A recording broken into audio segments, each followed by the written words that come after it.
নি হাও শিয়ে শিয়ে ছিয়েন। যারা চীন থেকে ভিডিও দেখছেন বুঝতে পারছেন আমি কি বলছি। নি হাও মানে হ্যালো, আর শিশি মানে হচ্ছে কি শিয়ে শিয়ে মানে থ্যাংক ইউ। চীনকে বিশেষ ধন্যবাদ। বিপদে বন্ধুর পরিচয়। তবে আমি পুতিন কাকুর কাছ থেকে আরেকটু এক্সপেকটেশন চাইছিলাম। আমি জানি না যে এক্সপেকটেশনটা আসলে আমার পূরণ করতে পারবে কিনা পুতিন, বা বাংলাদেশে পুতিন কাকুর যে অডিয়েন্স, মানে আমার কাছে মনে হয় আর কি যে এটা একটা বড় অডিয়েন্স তৈরি করে আমি নিজেই পুতিনের প্রতি একটা ভালোবাসা তৈরি করা, বা রাশিয়ার প্রতি তো পূর্বের ভালোবাসা আছে 71 থেকে শুরু করে। তবে উত্তর কোরিয়ার কিম জং উন আর চীন যেই ঘোষণা দিচ্ছে, এই ঘোষণাতে হয়তো তৃতীয় বিশ্বযুদ্ধ ছড়িয়ে পড়বে, অথবা মধ্যপ্রাচ্যে যারা গুটিবাজি করতেছিল ইরানের বিরুদ্ধে এরা শান্ত হবে, অথবা আমেরিকা একটু ভাবতে হবে। যেই পরিকল্পনা করছে যে স্থলসেনা পাঠাবে, সমান করে ফেলবে, বটাই ফেলবে, তো চীন বলতেছে তো আমরা কি করব। আসুন দেখি চীনের ঘোষণা কেন এই মুহূর্তে সামনে আসছে। মোট কথা, আমেরিকাকে অপছন্দ করে প্রত্যেকটা রাষ্ট্রের সাথে চীনের হচ্ছে সর্বোচ্চ লেভেলের মিত্রতা, আর যারা সামরিক দিক থেকে শক্তিশালী তাদেরকে চীন পিক করছে। বলা হচ্ছে যে এই অভিযান যেটা আমেরিকা এবং ইসরায়েল চালাচ্ছে, এটা ইরানের সার্বভৌমত্ব এবং নিরাপত্তাকে বিঘ্নিত করেছে। তো এখন যে বিঘ্নিত হচ্ছে, চীন কি করবে?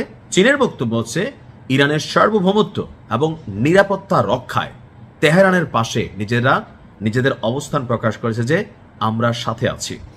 পাশাপাশি এই ধরনের অভিযানকে জঙ্গলের কালা আইন এই হিসাবেও তুলনা করা হয়েছে চীনের পক্ষ থেকে। চীনের রাষ্ট্রীয় গণমাধ্যম সিসিটিভি এবং সিনহুয়ার, সিসিটিভি মানে এখান থেকে শব্দটা আসছে আমি জানি না, এটা চীনের রাষ্ট্রীয় গণমাধ্যম। সিসিটিভি বলছে চীনের পররাষ্ট্রমন্ত্রী ওয়াং ই, ওনার নাম, ইরানের পররাষ্ট্রমন্ত্রী আব্বাস আরাকচিকে ফোন করে বেইজিং এর অবস্থান পরিষ্কার করেছেন। চীন বলছে চীন এবং ইরানের মধ্যকার ঐতিহাসিক বন্ধুত্বকে বেইজিং অত্যন্ত গুরুত্ব দেয়। ইরানের সার্বভৌমত্ব, নিরাপত্তা, আঞ্চলিক অখণ্ডতা এবং জাতীয় মর্যাদা রক্ষায় চীন পূর্ণ সমর্থন জানাচ্ছে। পাশাপাশি ইরানের বৈধ অধিকার এবং স্বার্থ রক্ষায় পাশে থাকবে বেইজিং। ওয়ারের ডায়ালগ সে অর্থাৎ ধন্যবাদ। ওয়াং ই অবিলম্বে যুক্তরাষ্ট্র এবং ইসরায়েলকে তাদের সামরিক অভিযান বন্ধ করার জন্য হুঁশিয়ারি দিয়েছেন। সতর্ক করে বলেছেন উত্তেজনা যেন আর বৃদ্ধি না পায়, এই সংঘাত যেন মধ্যপ্রাচ্যে ছড়িয়ে না পড়ে, এটা মাথায় রাখা উচিত। যদি ছড়িয়ে পড়ে এই যুদ্ধের দায়ভার মার্কিন যুক্তরাষ্ট্র এবং ইসরায়েলকে নিতে হবে, আর এর পরিণতি হবে পুরো বিশ্বের জন্য হুমকি স্বরূপ।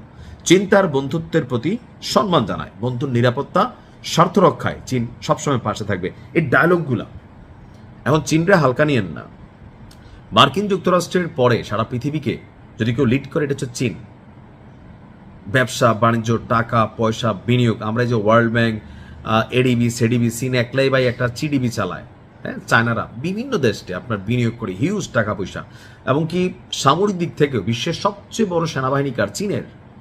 এই মুহূর্তে বিশ্বের সবচেয়ে বেশি সামরিক সক্ষমতা চীনের, তবে পারমাণবিক দিকে একটু পিছিয়ে আছে, যেখানে আবার আমেরিকা আগানো। তো সবকিছু মিলে চীন হচ্ছে আমেরিকার আগামী দিনের প্রতিদ্বন্দ্বী, এমনকি বুক ফুলাইয়া চলে। তো সেই জায়গা থেকে চীনের এই মুহূর্তে এমন অবস্থানকে আমি ধন্যবাদ জানাই, যে এই কথাগুলা, যে কাজগুলা দরকার ছিল আমাদের আরব রাষ্ট্র ওআইসি এদের করা, এই কাজগুলা করে দিচ্ছে চীন। আল্লাহ ইরানকে হেফাজত করুক। আসসালামু আলাইকুম।